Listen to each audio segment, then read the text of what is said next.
IAS के exam में कभी एक सवाल आता था कि गांधी जी कब पैदा हुए, कस्तूरबा उनसे कितनी बड़ी थी, एनसीएम और सीडीएम नॉन कोऑपरेशन मूवमेंट असहयोग आंदोलन और सिविल डिसोबीडियंस मूवमेंट की तारीख क्या है।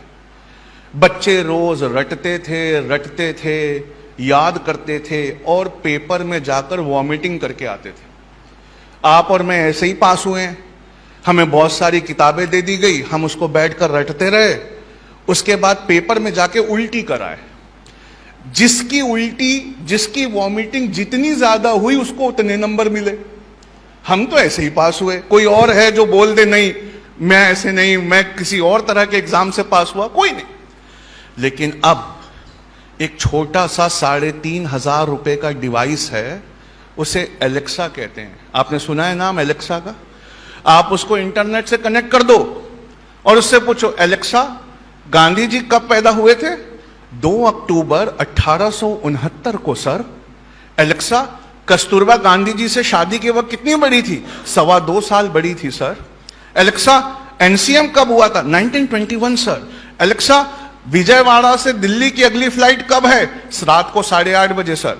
एलेक्सा सिविल डिसोबीडियंस मूवमेंट कब हुआ था? सर सिविल डिसोबीडियंस मूवमेंट 1931 में हुआ था सर। मतलब सुनो, इंफॉर्मेशन वॉज एजुकेशन, लेकिन अब वो इंफॉर्मेशन फ्री में है और इंटरनेट पे अवेलेबल है, जिसको मशीनें हमसे अच्छा पढ़ सकती है। इसलिए दुनिया के हर कॉम्पिटिटिव एग्जाम्स में अब इंफॉर्मेशन वाले सवाल नहीं पूछे जाएंगे। कौन से सवाल नहीं पूछे जाएंगे? इंफॉर्मेशन वाले। क्यों?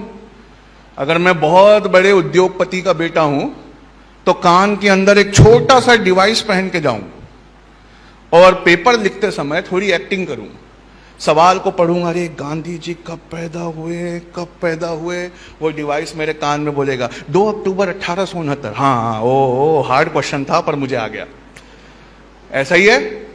लेकिन अब सवाल आईएएस में, यूपीएससी में और हर बड़े कॉम्पिटिटिव एग्जाम में बदल गए। गांधी कब पैदा हुए, कस्तूरबा कितनी बड़ी थी, एनसीएम कब लॉन्च हुआ, कुछ नहीं। अब वो पूछते हैं, ये बताइए गांधी जी आज जिंदा होते तो क्या कर रहे होते? एलेक्सा गांधी जी आज जिंदा होते तो क्या कर रहे होते? Answer not found sir. अरे एलेक्सा तुम्हें तो सब पता है, तुम तो इंटरनेट से कनेक्टेड हो, तुम तो विकिपीडिया पढ़ के सुनाती हो। यह सवाल इंसानों के लिए है सर, कृपया मशीन को परेशान ना करें। कहा यह इंसानों के लिए सवाल कैसे? कहा इसमें क्रिएटिविटी है, इमेजिनेशन है, प्रॉब्लम सॉल्विंग है, जो सिर्फ एक इंसान के बच्चे की बात है। कहा किस बच्चे की बात है? कहा सर बताऊंगी तो शर्म आएगी। अरे किस बच्चे के बस की बात है? कहा उस बच्चे की जिसका पढ़ाई में मन नहीं लगता, वो ही इन सवालों का जवाब दे सकता है। कहा कैसे?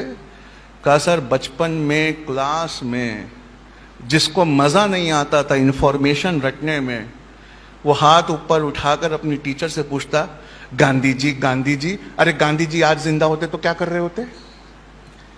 ये सवाल वो ही बच्चे सॉल्व कर सकते हैं सर।